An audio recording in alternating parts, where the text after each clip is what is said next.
Tout commence avec une inscription sur un mur, un nom écrit sur un mur d'une maison que tu achètes dans la Drôme, à Dieulefit. C'est une maison dans un petit village à côté de Dieulefit. Voilà. Et là, on a vu ce nom et on s'est demandé qui c'était. Il m'a fallu encore passer un bon bout de temps devant la boulangerie sans faire attention au monument aux morts pour ne pas voir, jusqu'au moment où je l'ai vu, le nom d'André Scheck, c'était sur ce monument. Il y avait écrit Scheck André, 1934-1944, et j'ai compris que c'était forcément donc un résistant et très probablement un maquisard.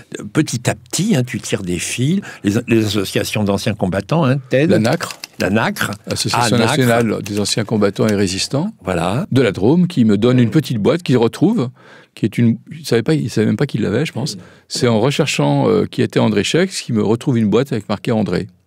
Et après, quand on a tout, avec des d'autres photographies, avec des textes, avec des mots écrits par André Scheck, des mots écrits par Simone Régnier, qui est sa compagne, on a simplement envie de l'écrire, parce que on est poussé par les documents dont on dispose.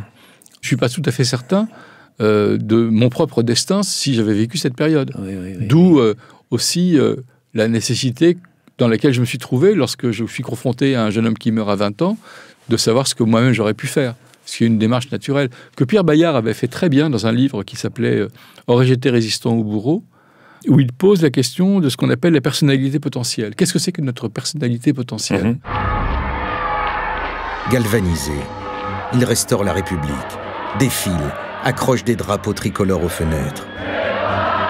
Le plateau ressemble à un petit bout de France libéré de son bourreau, devenu dans l'enthousiasme du moment, fragile marionnette.